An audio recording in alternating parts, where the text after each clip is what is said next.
What time is it? It's time for another Every Other Wednesday. Yes. On this beautiful Wednesday morning, Wednesday morning here, Wednesday afternoon for many of you. Yes. Did you mean to say Monday, or was it just know completely I slip did not of have your enough tongue? You have your sleep date last night. sign? Is it wrong too? Like, what's going on here? It's probably wrong. As we'll probably discover in the next 45 minutes. I'm so excited to hear the pitter patter sleep of people's feet scampering in, getting excited for Every Other Wednesday. Oh, I know, this is exciting. And it seems like just 2 weeks ago we were all here. It That's seems like weird. we're here every other week. Like, I know. Now we're missing Jeff Tobe today, unfortunately. Well, missing is kind of a strong word. He's not here. He's absent. How's that? Right. Missing. Oh, we do miss him. He's not missing. He's just not here. Yes. Welcome, everybody. Thank you for welcome. Yes.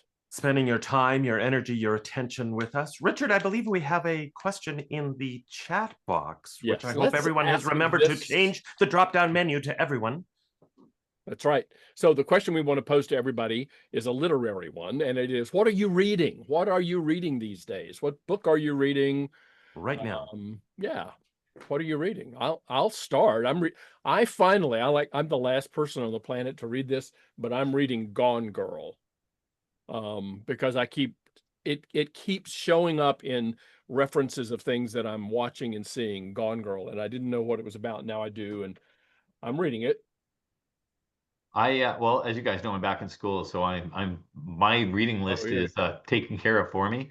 I'm actually currently doing a course on ethics, and I have a big paper to do, and I'm just trying to find someone who's willing to write it for me. Find somebody to do it for you, yeah. Okay, the Goddess of Warsaw, Carol. All right, Goddess of Warsaw, an EOS management manual, Bob. That's. You know what? I think we should do an EOW management manual like that. There you that go. would be way more exciting. Hey, America, I'm interested in what Americana is about. Anna. Bless you, Americana. Anna, you'll need to tell America. Nah, that's what it says. Yeah, there you go, America. Nah.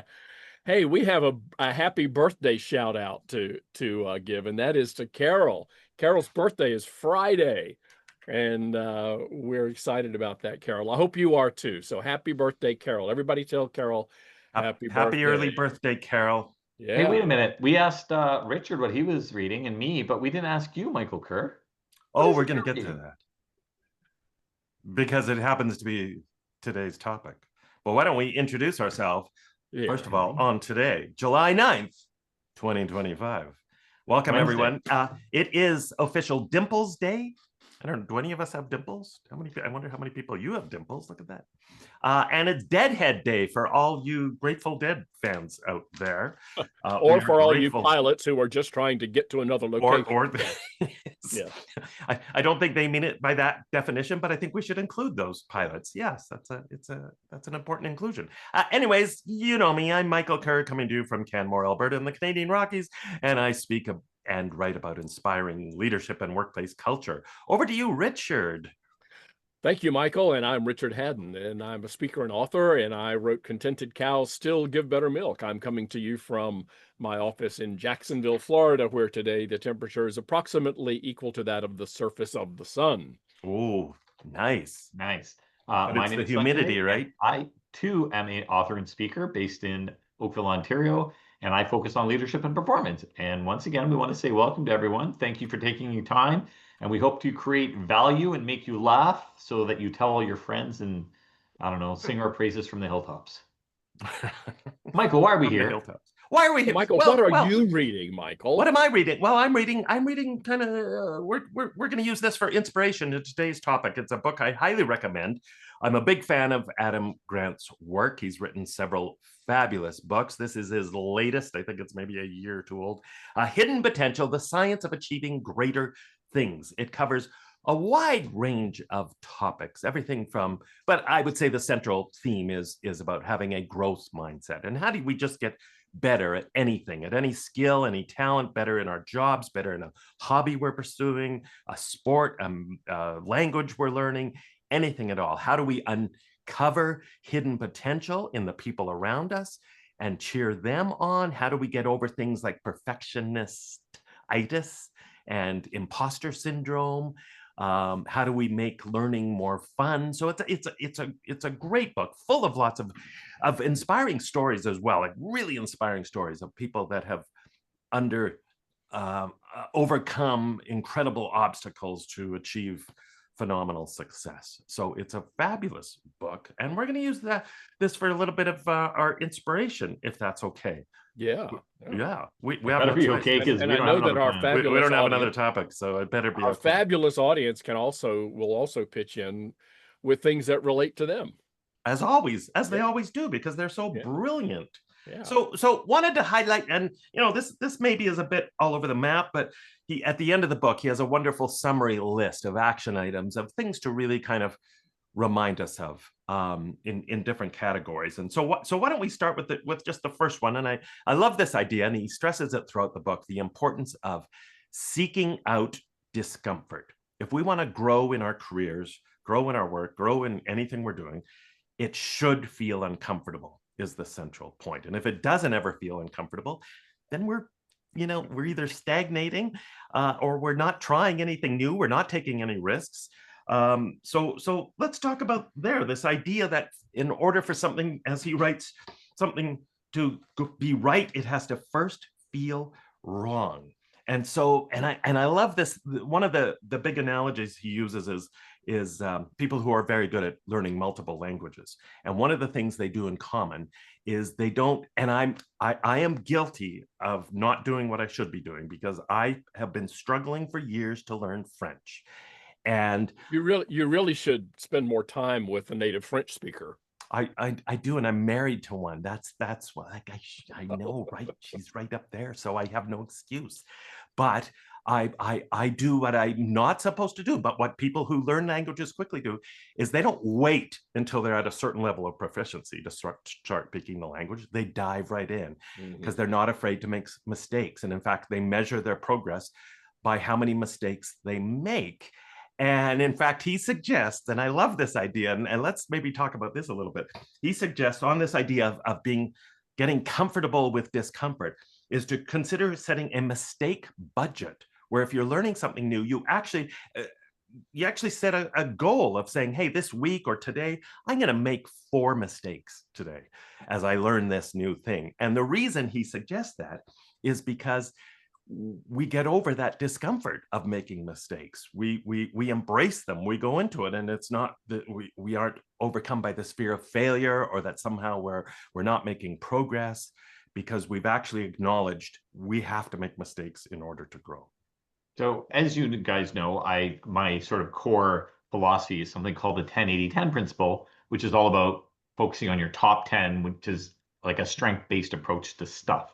So this idea of uncovering a hidden talent is very near and dear to me. So I mean, I love what you're saying. And one of the things I've over the years have chatted about, which is this idea of comfort, discomfort, is we all know we have a zone of comfort. And over the years too, I'm pretty sure both of you have coached and helped people with presentation training. And one of the things that we always talk about is, that people have a zone of comfort. And for some, it's speaking to 1 million people. And for some, it's one-on-one on the phone communication, and that's the limit. They don't even want to do Zoom. And so people think it's a binary process. Either you're in the zone of comfort, whatever that circle is, or you're outside of the zone of comfort, which is the panic zone. But the reality is, in between those, you have your growth zone. And the growth zone is where growth happens. And it's on the border of, that uncomfortable and that I'm going to crawl into my bed in front of the fire and watch Netflix. And so that's when the most, like, if you think about working out and you can lift this dumbbell 10 times, no problem, that's not a workout. They say that once you exhaust the muscles, that 2 or 3 afterwards, that's when you get the most gains. And so that's exactly what this is done in a more of a psychological rather than physical realm, is get to that point of uncomfortness and then work through it, because that's when you get your biggest growth and your biggest gains. And some of it has to do with some of the underlying principles of cognitive behavioral therapy. When someone has almost a phobia of something, or something brings about a huge anxiety, and that may be at a higher level than what we're talking about here, but the principle applies the same. And that is, when you do it, and then the principle is NBH, nothing bad happens. You do it in anticipation that something awful is going to happen. You do it and you survive it. And in fact, you receive a reward from it. And if we do that more and more and more, I think that's what helps us. I just think about, things that I have had to do that I didn't want to do. I'm terrible at sales. Okay. I hate selling what I do. I want everybody to buy what I do, but I'm terrible at selling it. But I've had to learn in order to survive in this business that you have to do some selling. And I have never experienced, all of my limbs are still intact. My hair's turned gray, but other than that, nothing bad has happened. And I just keep telling myself that that's how you grow. You just do things that are uncomfortable. You recognize that nothing bad happens, or if it does, it might be bad, but it's not unsurvivable. So the psychological principle of re-exposing people to something that they fear or they're uncomfortable about, there's a term called flooding. And you just flood, whether it's images or video or discussion or what have you. And it just reminds me, my 13-year-old, who has over the years had a lot of discomfort, anxiety, anxiousness around the dentist. And I'm sure no one can ever, relate to that. So recently, he had a filling. This is your kid with no teeth, right? That's the one you're talking about. No, they all have no teeth. So recently brought him, and now you have to understand there's a big long history. My eldest was scarred by this dentist who's like, oh no, I don't have a needle, look over there, and tried to poke him, and it freaked him out, and found this dentist who is fantastic. And I was like, he's got cavities, and he's like, listen, he goes, today we're going to count his teeth. He'll come back in 6 weeks and we'll brush his teeth. He'll come back 6 months later and we'll, and he's going to build it up. So this guy's fantastic.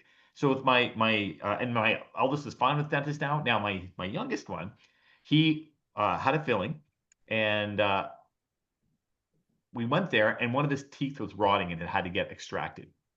And he said, we're not going to do that today. We're going to extract the tooth. And so we had a discussion with my kid. And anyways, he said, look, trust me, whatever. He built it up. He let him pull the tooth. Now, and then I said, are we still going to do the filling? He said, no, this is more than enough. He goes, come back 2 weeks. We'll do the filling. 2 weeks was yesterday. We went back. And as we're driving, my 13-year-old says to me, he goes, I really like the dentist. He said, I'm actually almost looking forward to going to the dentist today. And then he says this. He says, I have this really loose tooth. Do you suppose he can pull that one out too?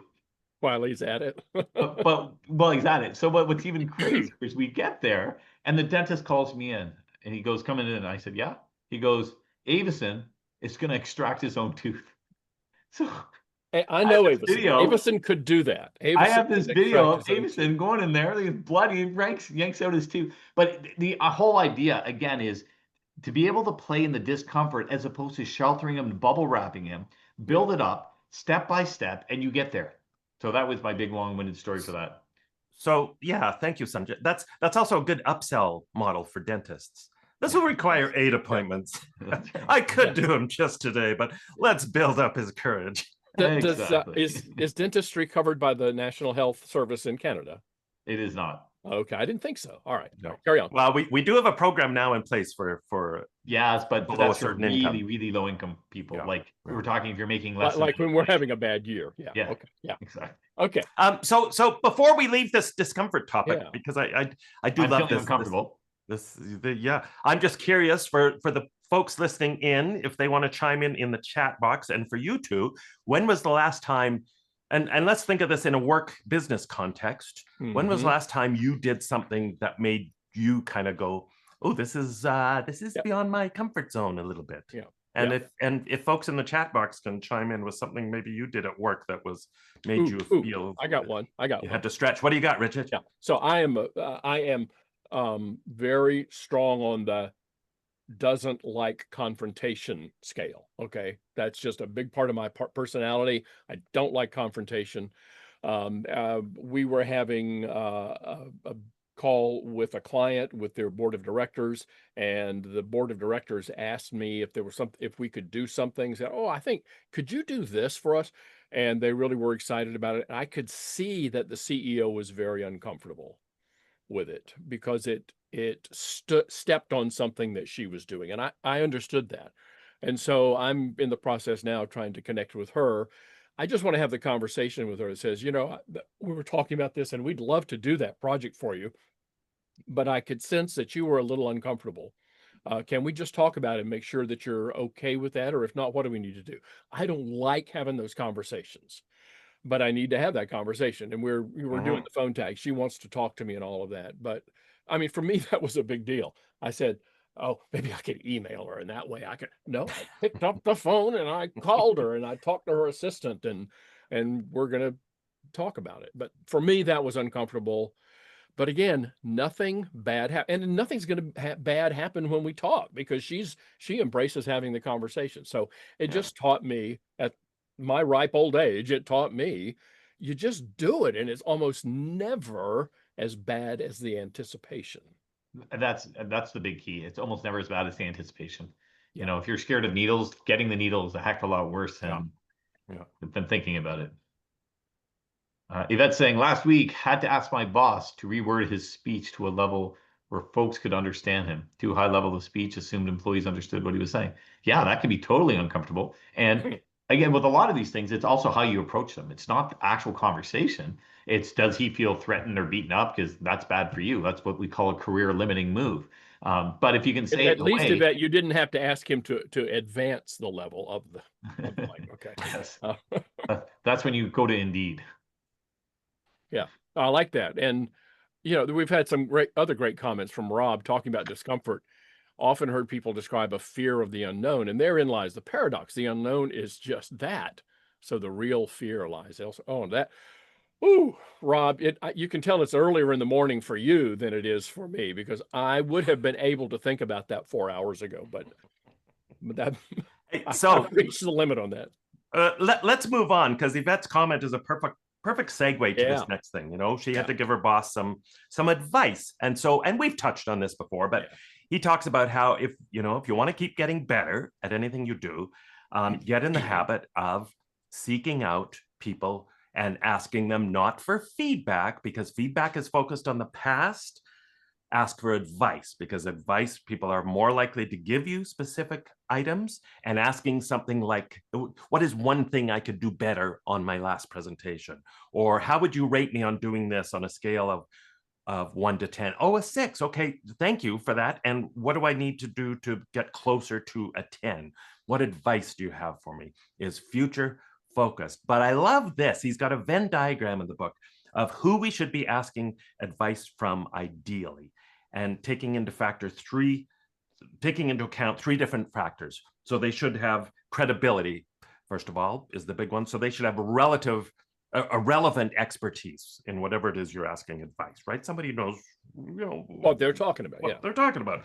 Number 2, they should know you well. So they should have some familiarity with you, with your personality, your style, your character, who you are. And then number 3, they should care about you. And I think sometimes we forget that one. They truly want what's in your best interest. And when you have all 3 of those things, when you're in that zone, in that Venn diagram, those are the perfect people to seek out and ask for advice.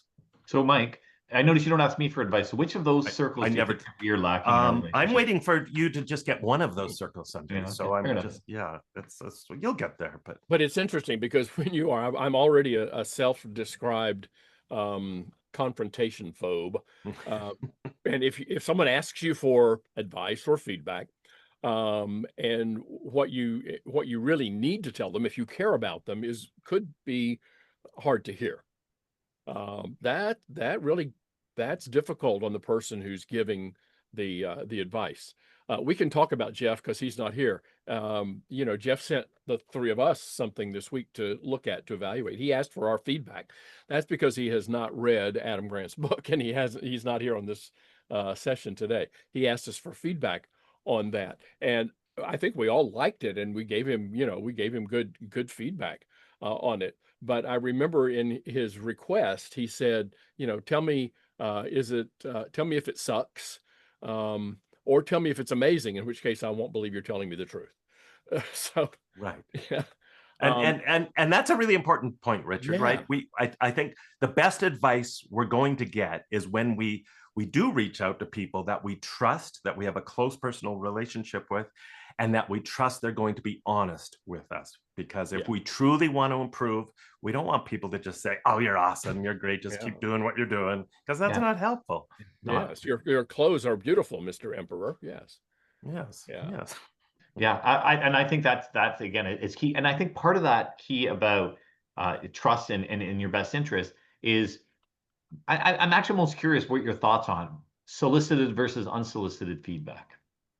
Because it's one thing for, for me to read Richard's book and go unsolicited, it's a manuscript and I read it and I go, oh, this sucks and this sucks, but this was good and whatever. Versus him like what Jeff specifically asked us was, give me your feedback, not advice. But so what are your thoughts on that? Because I can think of times where I've spoken and people come up to me and say blah blah blah, and I'm like, thanks, but I didn't ask you, and I wouldn't have asked you. But there are people who have done that, and I'm like, thank you, that's really helpful. So where do you guys land on that? I think if the feedback is valid, it doesn't. It's irrelevant whether it was asked for or not. I think if it's helpful, if it's valid, if it's something I need to know, if I don't ask someone, for instance, when I get up and speak, if I don't ask someone, how does the collar on my jacket look, but they come up and tell me, "Ooh, your collar is up. You're going to look weird on stage, weirder than normal on stage. Put it down." If I didn't ask them for that, I'm still glad they told me. And maybe you're talking about something that cuts a little deeper. I still say, if the feedback is valid, doesn't matter. But that's the thing is, you don't always know. That's why you're asking, right? So I'll be more specific. I once saw a speaker, and I thought did a fantastic job. Content was bang on. He was good delivery, blah blah blah.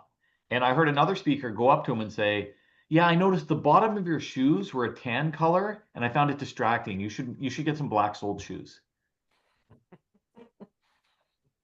Okay, and this was a content speaker, right? He wasn't spitting nickels and juggling fire. He was giving high, deep level content. No offense to our juggler speaker friends, but yes. Exactly. So there are things like that where I'm like, I don't know. I see what you're saying. Yeah, but still, I also see what Rob is saying. He's saying, I view unsolicited feedback as a gift.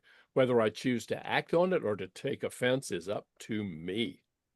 Yeah, I think, and Sunjay, you're right, and I've received it. I think as in the speaking world, we have all had those stories where, like 5 seconds after talk, if there's a speaker in the audience, they are sometimes more than happy to come up and give you some feedback, and it's, I would love to hear some good, if it's good advice and feedback that is useful, but it's not the time or the place, like 5 seconds after I'm off the stage, because my head isn't there yet. And I think we have to be okay to say, if it's in a workplace setting, if we're not emotionally ready to receive some unsolicited advice or feedback, to just say, you know what, I would love to hear what you have to say. Now's not the best time. Can we schedule something for tomorrow morning? Grab a coffee. And I'd love to hear your thoughts. Your guys' way of saying to stop giving you my session notes for every other Wednesday, every time we're finished? Yes, if you could at least wait 48 hours. Yes, Mike, comb your hair. Exactly.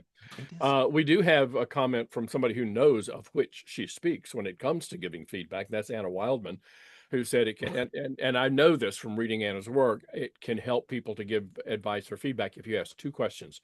What's useful and what could be different? Yeah, like that.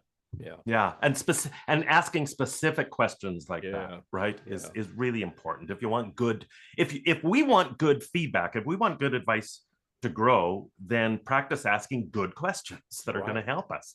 Yeah, and probably build up a little bit of a callus around you that you can accept feedback that may not be easy to hear. But I think especially for a leader to come and ask the question. And one of the questions that I advocate that leaders ask in informal conversations, not about anything in particular, but just in talking with people they work with, is, if you were me, what's one thing you would do differently? It doesn't mean I'm going to do it, but I'd love to get your perspective on that and that of your colleagues, because if I get a lot of people saying similar things, I probably should pay attention to that. So asking for that advice is helpful. And again, and a lot of it does go back to go back to the source and assessing the source. And we all know this. I will get feedback from different people, and I'm going to value certain feedback a lot more because I respect certain people a lot more, and I trust their feedback a lot more. So it's also a matter of filtering it sometimes, right? Not all feedback is good, and it doesn't mean you have to accept it all. But I think to our central point today, if you're going to have a growth mindset, you have to be open to it, receiving advice and feedback, and you have to not just be open to it. I think you have to actively pursue embrace it. Do you not? Embrace it, and embracing it doesn't necessarily mean you act on it. No. It means you listen to it, you filter it, you decide if that's what it is. I have a rule about speaking. If someone complains about something, I ignore it. If they complain about it a second time, I assess it. If they complain a third time, I make a change. So if I say something about I hate cats, and someone goes, "Oh my goodness, you've offended me. You hate cats. How can you hate? They're soft and furry." I ignore it. But if it happens more than 2 or 3 times, then I go, okay, how do I work around that? How do I eliminate that? That sort of thing. So yeah, embracing feedback is not necessarily meaning acting on it. Sometimes it just means listening. Yeah. You don't like cats? I never knew this about you. What's wrong with you? You know what? They taste great. Oh, okay, I think we're going to have a comment from Carol coming up soon. Please don't write letters. Right. Or if you do, send them to Sunjay. No letters. Hey, I like the thing about being a perfectionist. Yes, I was just going to move on to that because I think I am one, and I am married to one, and I think it's genetic. So Richard, let me ask you this then. Yeah, because this is part of what he talks about too, and the idea of how we should, if we're going to grow. His central message is aim for excellence, not perfection. Yeah. And he lays out 3 big problems that perfectionists have. But Richard, I want to jump on your point about you saying you're a perfectionist. I suspect, because I am too, but not in certainly all areas of my life, only in certain specific things. Would that apply to you as well? I thought you were going to say, Richard, I never thought of you as a perfectionist. I've seen some of the crap that you turn out. Yeah. When are we going to see evidence of this perfectionism, Richard? Yeah. I mean, no, I think like many people, what I tend to major in the minors sometimes, to focus on the things that are not important at the expense. And it's okay to focus on details. It's effective to focus on details, but not at the expense of things that are more consequential. I think is the way that I would put it. And so I can control that, but I have to be very conscious of that. Listen, I'm getting way down in the weeds here, and some of us know Tim Richardson, the speaker from Tennessee. Tim and I have known each other for many, many decades, and one of the things that he has said that has stuck with me is done is better than perfect. Done is better than perfect. Now, and that's not an excuse to turn out something that's substandard or not high quality. Right. But done is, in many cases, better than perfect. There's I can't remember who it was. Some U.S. general said a good plan today is better than an excellent plan tomorrow. Yeah. Yeah. Same idea, right? So let me read his 3 because I think this is helpful for all of us, and I think we all probably just in certain areas have a perfectionist tendency. I know I do. So the 3 things that he says perfectionists get wrong, and number 1, you just mentioned it, Richard. They obsess about details that don't really matter. They're so busy finding the right solution to tiny problems that they lack the discipline to find the right problems to solve. So they can't see the forest through the trees, essentially, is what's going on there. Number 2, they avoid unfamiliar situations and difficult tasks that might lead to failure. So, of course, we're talking about a growth mindset here. You're not going to learn new skills. You're not going to try something new if you have those tendencies sometimes, because you're not going to be doing it perfect. You're starting at the beginner's level. So that's another big challenge. And he says, a lot of perfectionists tend to just really hone a narrow set of skills because they know they can do these well. So again, this goes back to staying in their comfort zone. I'm going to just stay in this lane because I know how to do this so well. I hadn't thought about that connection, but yeah, you're right. Yeah. It's like we're addicted to success, so we only consume success. Oh yeah, I love that. And then the third big challenge is perfectionists berate themselves for making mistakes, which of course makes it harder for them to learn anything new. So, by the way, if you want to that one, I have gotten over. Be a guest host on. You've gotten over that one. That one I've gotten over, the self-berating. Yeah. Yeah. Did you see what Fritz said? And first of all, Fritz defines himself as a reforming perfectionist, a recovering perfectionist, perhaps. I like that, the word yet. Yeah. Yet. You can just, it just means not yet. Well, yeah, Haven't gotten there the yet. difference between I don't know how to do that versus I don't know how to do that yet. yet. Yeah. Yeah. I'm not very good at that. I'm not very Carol good at Dweck, that. right? That's Yeah. all the growth mindset. Just add the Yeah. word yet on top. Yeah. The other thing I wanted to throw in, so one of the things I mentioned that when I'm working with organizations or individuals, and a question that comes up often is they go, how do we discover what our top 10 is? Whether it's as my top 10 abilities as a presenter, as a worker, as a sales rep, or as an organization, what are our strengths, where do we, really thrive? And one of the questions I always throw back, because I think there's huge discovery that comes from this, is what are your pet peeves? Because answering what your pet peeves are, either as an organization or as an individual, is the key to giving you a lot of your strength. So if you're like, I don't know, you're going through the subway and you see a poster and there's a grammatical error on it, and you go, oh, the apostrophe is misused. 99% of the population does not notice that. And the fact that you notice it says, hey, you have a grammatical strength. Or if you walk into a party and you go, well, why would they put the nachos over here? If they put the nachos over there, it doesn't impede the flow of conversation. And then and they start going on and on. You're like, I just wanted some cheese.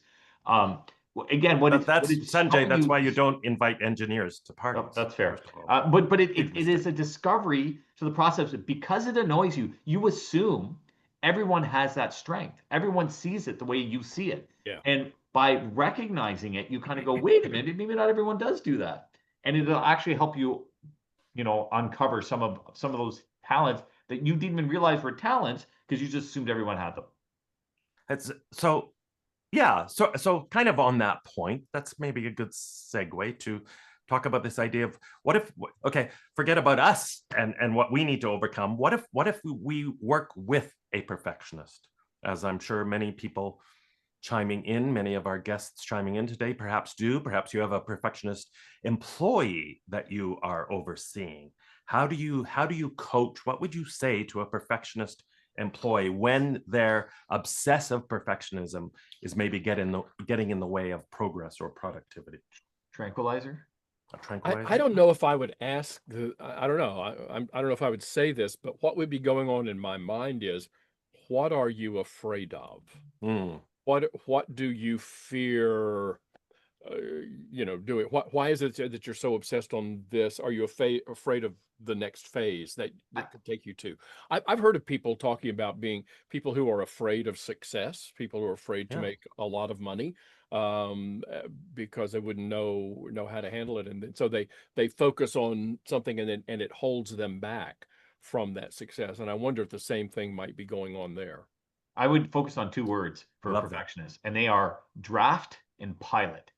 See, because one of the things that perfectionist is, my output has to be amazing. Finish immediately. Yeah. But if they have the sense that this is a work in progress, this is just a pilot. Yeah, we're presenting to this client, but the big one is in 6 months.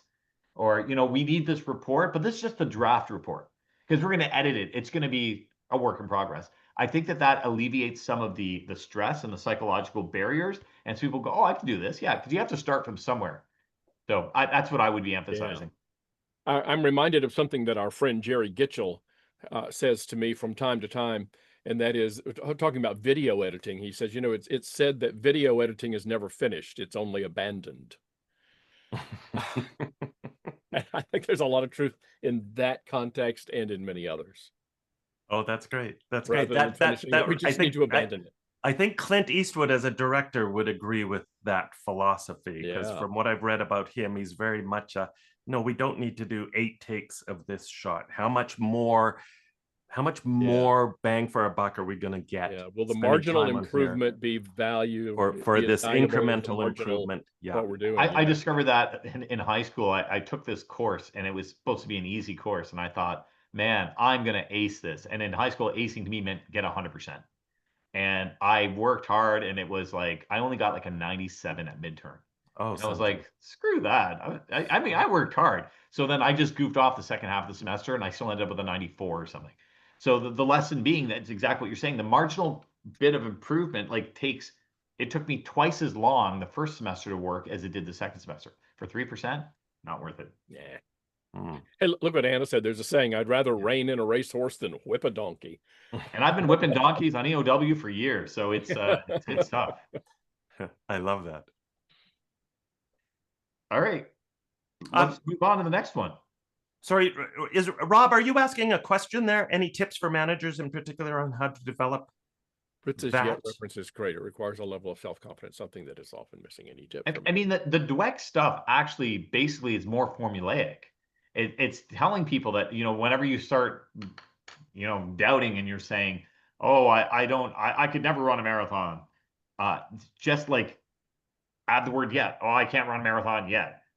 We can't do those sales yet. And again, there are other ways you could word it. We're in the process of getting to the point where blah, as opposed to definitively saying I can't, I won't, we shouldn't, we'll never.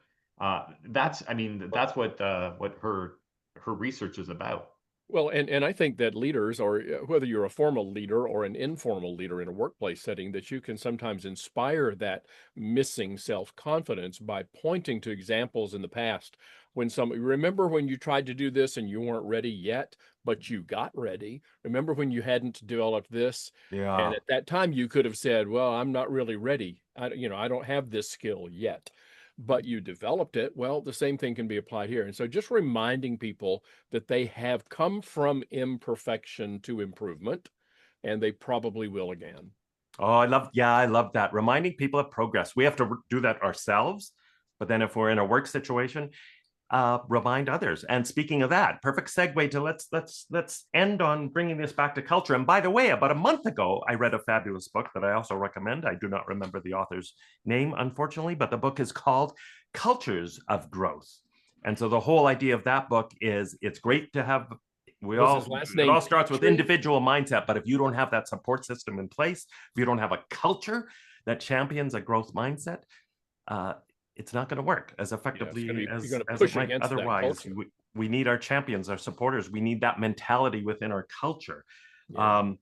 And so Adam Grant talks about this from a team point of view. And again, we've touched on some of this stuff, but he talks about this idea of making sure that we don't just have a group of people, of course, that we have a true team where we are tapping into their collective intelligence. And what does that look like? And so he talks about the importance of making sure that we have diverse teams, because there's so much research that shows diverse teams, even if that, and he points this out, which I think is interesting in some of the studies, that really diverse teams sometimes made people uncomfortable because of the diversity present at the table. But those teams always outperformed other teams because there were just all these different perspectives that we can tap into. So diversity being important, the percentage of women being on teams important. This comes up time and time again in research that I see, and making sure that there's an equal number of voices around the table. So that you're not just dominated by one or two voices, making sure that everyone has the chance to speak if we're up. just Those make the smartest teams. If we're just breathing our own exhaust, we can't grow from that. We need to listen to things that we may not agree with, because I think it stimulates the mind. Even if we don't agree with it and we never end up agreeing with it, it still stimulates our mind to think about things in a different way. Yeah, totally. Along that same lines is the idea of you absolutely require healthy conflict.